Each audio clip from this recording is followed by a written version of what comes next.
Olá pessoal, tudo bem?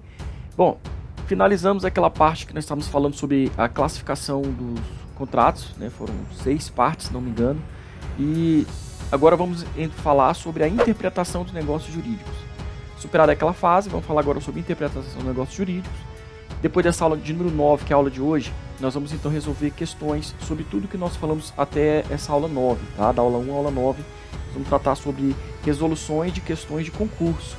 Vai ser a nossa próxima aula. Vamos finalizar hoje, então, a interpretação dos negócios jurídicos e depois nós damos seguimento ao nosso estudo, ok, pessoal? Antes de mais nada, dê um like aí pra gente, para poder divulgar o vídeo e para poder passar esse vídeo também, esse material, para outros colegas nossos que estão seguindo aí os nossos vídeos, né? Meus queridos, interpretação dos negócios jurídicos. Bom, como que se deve interpretar o negócio jurídico? Como que o Código Civil tem entendido que deve ser feita essa interpretação? Ok? Nós temos duas teorias. Primeira teoria, teoria da declaração. A teoria da declaração diz assim: leva-se em consideração o elemento externo da declaração negocial, ou seja, a declaração propriamente dita. A concretização, a materialização da vontade das partes vai se dar através de um documento escrito. Então, pela teoria da declaração, deve-se interpretar os negócios jurídicos de acordo com o que está declarado, do que está escrito, ok? Ou havendo alguma divergência, deve-se interpretar em favor do que está escrito, do que está declarado ali no documento. Teoria da vontade é outra teoria que diz lá que se houver divergência, deve-se mais levar em consideração o elemento interno, a vontade das partes. O ideal, pessoal, é que o que está escrito, o que está disposto de maneira escrita, expresse realmente a vontade que as partes tinham, tá? Ou a parte tinha. Então, o ideal é isso, né? O ideal é que o que está previsto de maneira escrita concretize, realmente traga para o mundo, mundo negocial a vontade das partes. Mas muitas vezes você vai ver que vai haver um conflito entre o que está declarado e a real vontade da parte. É nesse momento que o Código Civil entra, tá? Porque se realmente o que estiver declarado corresponder à vontade das partes, o Código Civil ele não vai trazer nenhuma regra, claro, porque isso é o ideal, né? Está declarado, corresponde à vontade das partes. O que está escrito corresponde à real vontade das partes.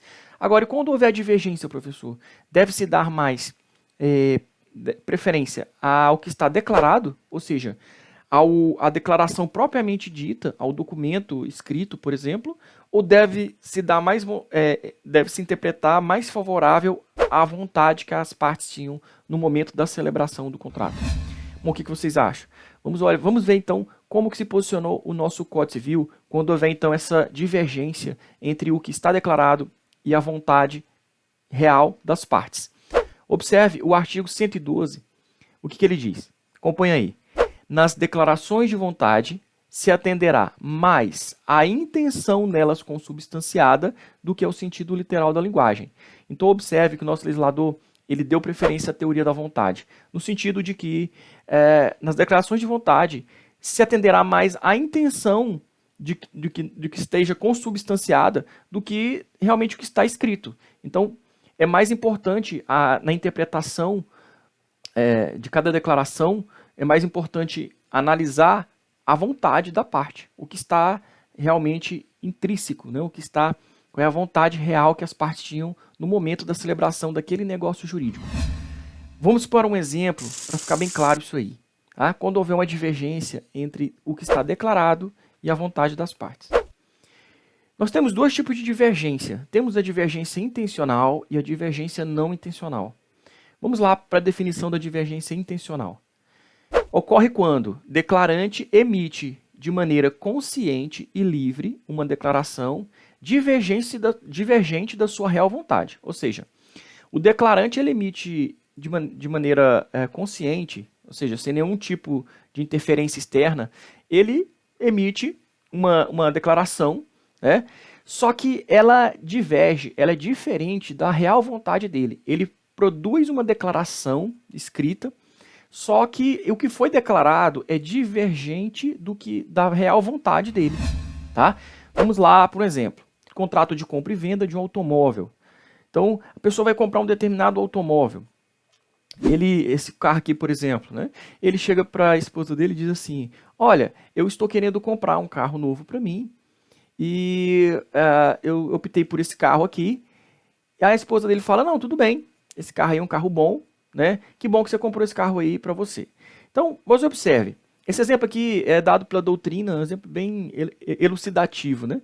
Ele comprou esse carro, na verdade, ele queria dar esse carro para a amante dele. Só que ele não podia contar para a esposa que ia comprar esse carro para amante. O que ele faz?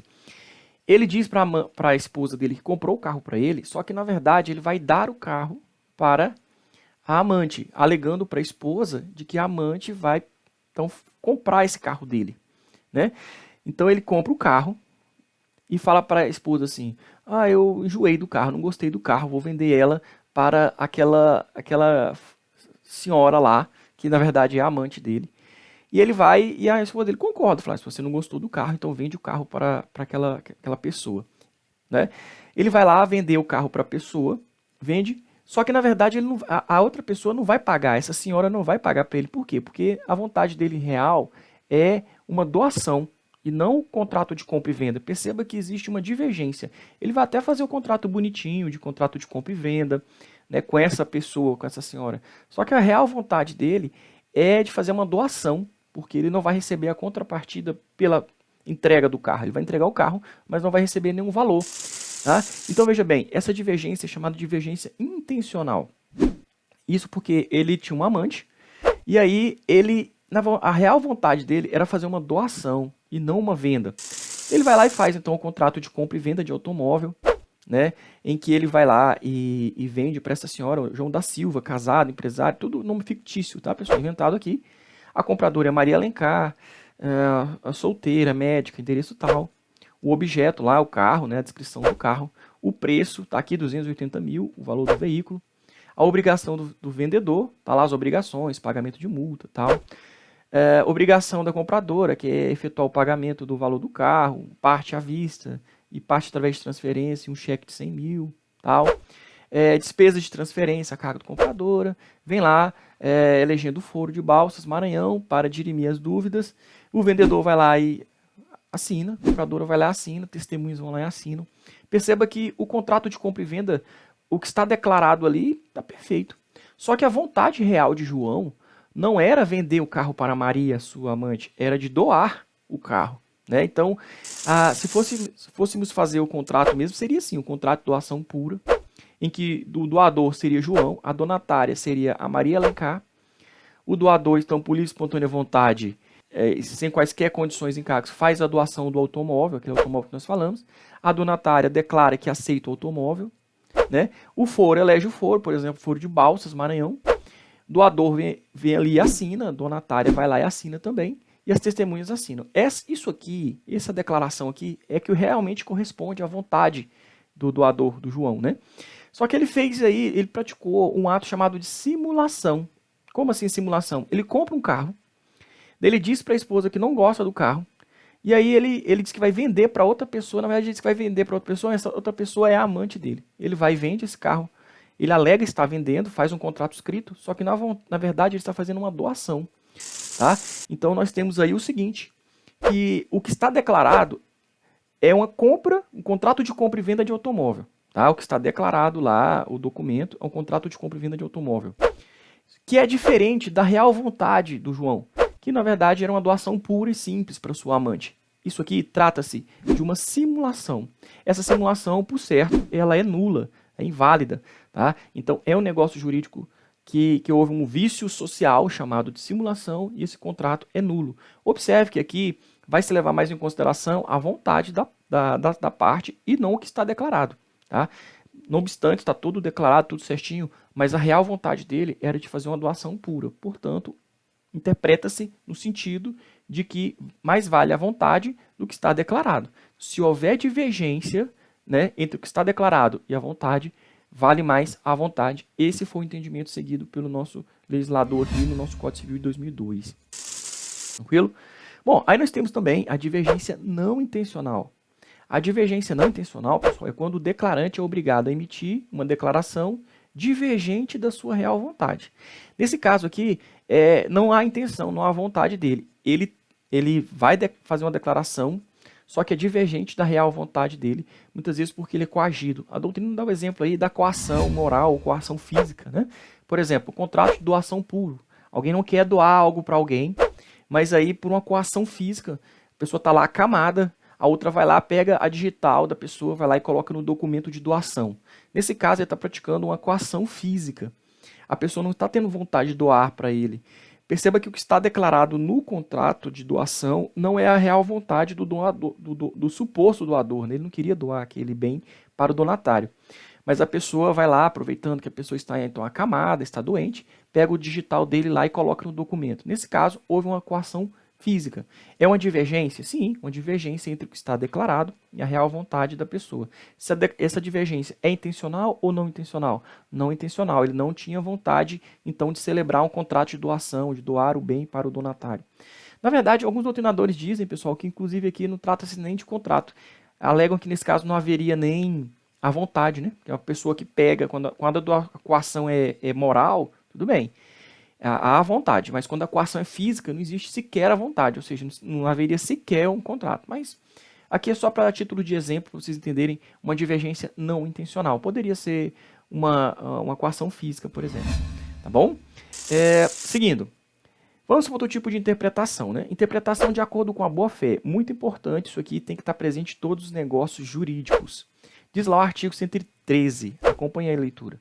Os negócios jurídicos devem ser interpretados conforme a boa-fé e os usos do lugar de sua celebração. Ou seja, os negócios jurídicos devem ser interpretados conforme a boa-fé e os usos do lugar de sua celebração. O que nós temos aqui é que o negócio jurídico, tanto na sua formação quanto na sua execução, ele sempre deve ser interpretado conforme a boa-fé. Ou seja, presume-se que as partes estejam de boa-fé. Tá? A presunção na interpretação dos contratos é que as pessoas estejam de boa-fé. Espera-se que as pessoas tenham uma boa-fé objetiva, aquela que é esperada de todo mundo, né? Que todas as pessoas, então, tenham essa boa-fé objetiva. A boa-fé se presume, e a má-fé, ao contrário, deve ser comprovada. Tá? Deve ser provada. Então, veja bem, essa boa-fé é uma presunção de todos os negócios jurídicos, que as partes estão de boa-fé. Professor, e se tiverem de má-fé? A parte que alegar que está de má-fé, então tem que fazer prova dessa má-fé, ok? Porque é uma presunção, essa presunção não é absoluta, é uma presunção relativa, ou seja, cabe prova em contrário. A pessoa que alegar que esteja de má-fé, o outro contratante, então que faça prova sobre isso.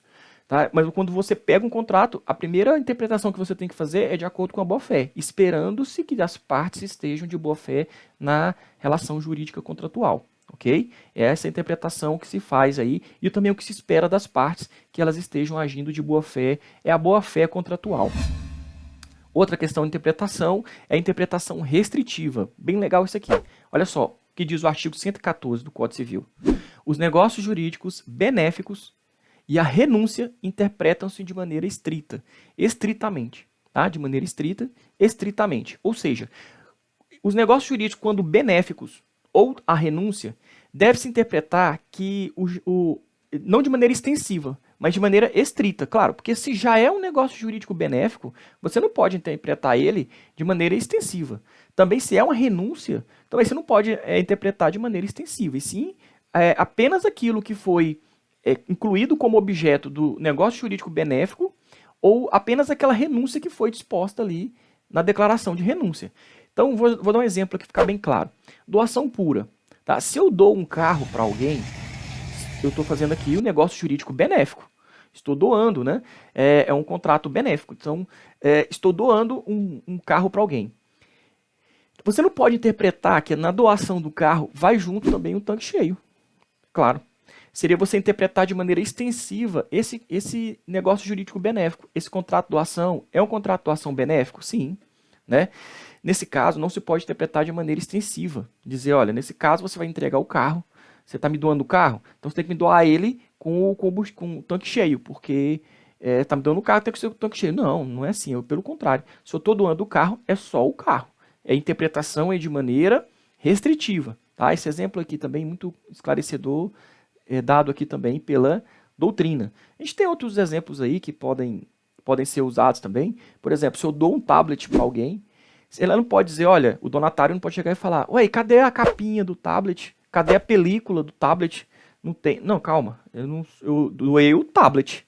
Né? Você não pode interpretar de maneira extensiva sob a alegação de que eu tenho que doar. Estou doando o tablet, tenho que doar também a capa, a capinha, a película de vidro, que eu vou doar também um carregador, etc. Não. Eu estou doando o tablet, tem que ser interpretado de maneira restrita, de maneira estrita, ok? Sem nenhum problema aqui. Essa deve ser a interpretação dada aos negócios jurídicos benéficos e também na renúncia. Se alguém renuncia a algo, é apenas aquilo que ela renunciou. Dizer o seguinte, olha, ela renunciou isso, renunciou a tudo. Não, ela só renunciou àquilo. A interpretação, então, nos negócios jurídicos benéficos, como, por exemplo, a doação pura, e na renúncia devem ser interpretados de maneira estrita, tá? De maneira estrita, não de maneira extensiva.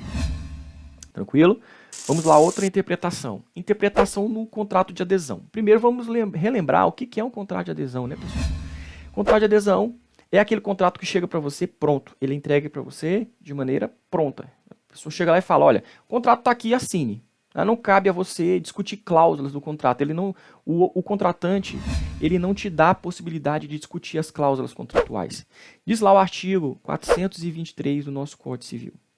Quando houver no contrato de adesão cláusulas ambíguas ou contraditórias, dever-se-á adotar a interpretação mais favorável ao aderente. Pessoal, quem é o aderente? Esse aderente aqui é a pessoa que então vai estar assinando o contrato de adesão e que não lhe é dado nenhuma oportunidade de assinar ali, de discutir as cláusulas. Nós já falamos sobre o contrato de adesão, se não me engano, na aula 2, aula 1 ou 2, nós já falamos sobre ele aqui nesse estudo nosso, né? Falamos lá então que o contrato de adesão é aquele em que ao aderente não cabe nenhuma possibilidade, não cabe nenhuma oportunidade de discutir ali as cláusulas contratuais. Ou ele assina ou ele não assina.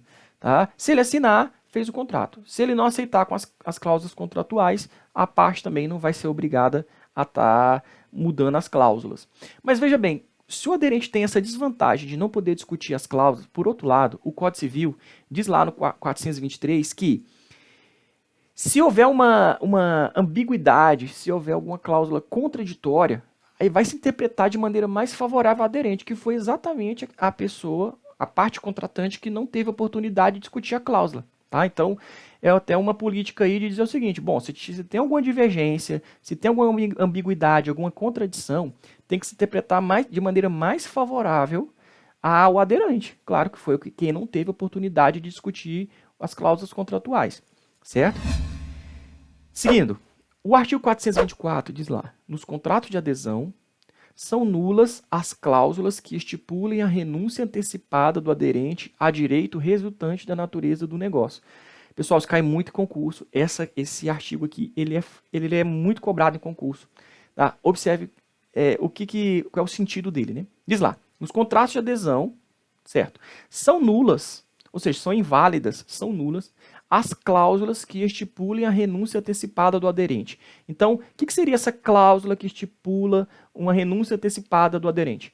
O contratante vem ali, entrega o contrato pronto, e lá tem uma cláusula dentro do contrato, em que ele estipula uma renúncia do aderente a um direito que é resultante da própria natureza do negócio jurídico.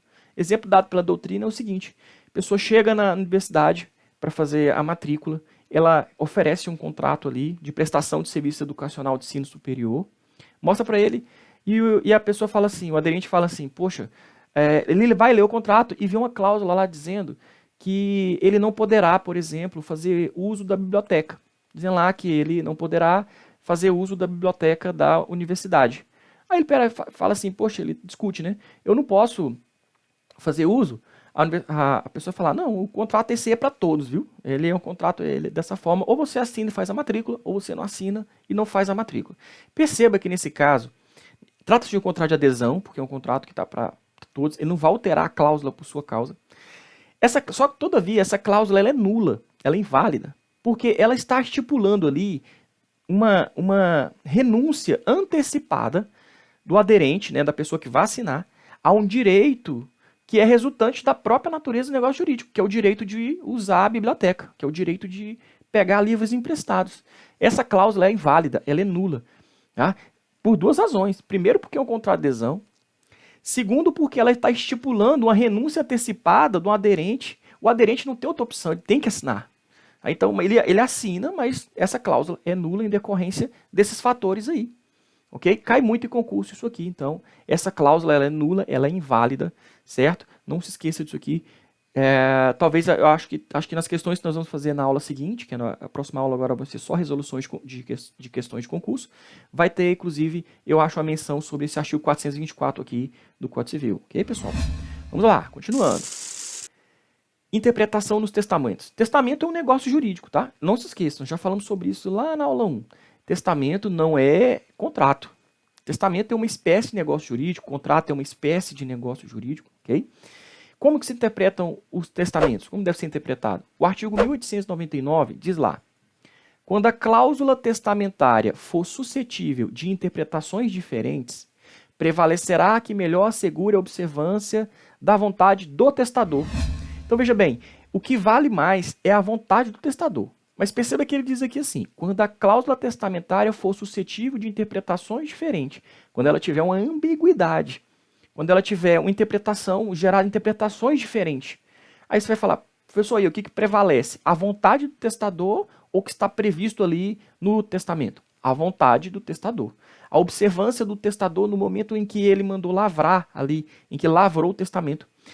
A vontade dele naquele momento ali é que deve ser então levada em consideração. E não efetivamente aquela dúvida que gerou ali pode ser interpretada de maneira diversa. Há uma dúvida? Busca-se então saber qual era a real vontade do testador quando ele lavrou aquele testamento. Okay? Então vamos lá. Quando houver alguma interpretação diferente, alguma ambiguidade, alguma contradição ali no testamento, deve-se prevalecer o que melhor assegure a observância da vontade do testador. Aqui também a aplicação da teoria da vontade, né, que o Código Civil, até para não ser incoerente, nos contratos aplica-se a teoria da vontade e aqui também aplica-se a teoria da vontade, aqui também nos testamentos. Nos dois negócios jurídicos aplica-se a teoria da vontade. Ok? Bom, temos lá a interpretação dos contratos de fiança. Quem é o fiador? O fiador é o garantidor. É aquele que vai, então, pagar a dívida do devedor em caso dele não pagar, não cumprir com suas obrigações. A fiança, pessoal, ela não admite interpretação extensiva. Claro, né, vamos por aqui, né? O artigo 819 diz lá: a fiança dá-se-á por escrito, ou seja, exige uma formalidade, tem que ser por escrito, já falamos sobre isso na aula passada. Não existe contrato de fiança verbal, tá? Não existe a fiança verbal. A fiança deve ser feita por escrito, existe uma formalidade. E também não se admite interpretação extensiva. O fiador, pessoal, já é aquela pessoa que está garantindo ali um devedor. Não se pode, então, interpretar que, além dele garantir, ele ser um garantidor de um devedor, que ele vai ser garantidor de todos os devedores. Não, ele tem que se interpretar de maneira restritiva. Ele é fiador apenas daquele devedor. Tá? Não pode interpretar de maneira extensiva. Se você é fiador de João, você também é fiador de Maria, de Patrícia, de Joaquim. Não é assim que se interprete. Deve se interpretar. Tá? Nesse caso é o seguinte: você é fiador de João? Você é fiador só de João. Pronto. É interpretado de maneira restritiva, tá? Não de maneira extensiva. Porque já é algo ruim para o fiador, né, ele ser garantidor. Aí, além de ser ruim, vai se interpretar de maneira extensiva? Então, não teria nem o porquê disso, não teria lógica a interpretação extensiva no caso da fiança. Ok? Outro, interpretação das relações de consumo aqui para a gente finalizar. Como se deve interpretar as cláusulas na relação de consumo quando houver alguma ambiguidade? Né? Olha lá, o artigo 47 diz lá: as cláusulas contratuais serão interpretadas de maneira mais favorável ao consumidor. Ora, por quê? O CDC diz no artigo 47 que as cláusulas contratuais serão interpretadas de maneira mais favorável ao consumidor porque o consumidor é a parte mais vulnerável da relação, né, hipossuficiente. A parte mais vulnerável da relação de consumo é o consumidor. O fornecedor, é claro que ele encontra-se num patamar técnico, né, de conhecimento muito mais elevado do que o consumidor. Então, na interpretação das cláusulas contratuais, serão levadas em consideração a maneira mais favorável que seja ao consumidor. Isso o Código de Defesa do Consumidor tentando aí colocar direitos, né, direitos ao consumidor para que essa desigualdade seja amenizada, essa desigualdade seja amenizada, tá? Seja evitada.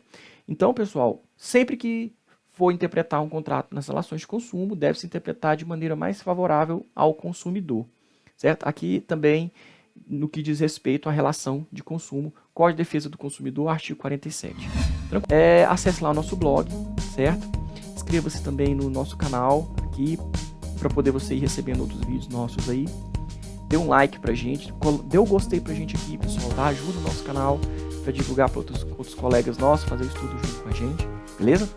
E os links estão aqui embaixo para você acessar, tanto do questionário virtual, como também do nosso blog, certo? E, no mais, eu queria deixar para vocês um grande abraço. A gente vai se ver, então, aí na aula que vem para resolver questões sobre tudo que nós falamos até agora, né? Da aula 2 até agora, nessa aula que nós estamos agora. E eu espero vocês, então, no nosso próximo encontro. Fique com Deus e um grande abraço.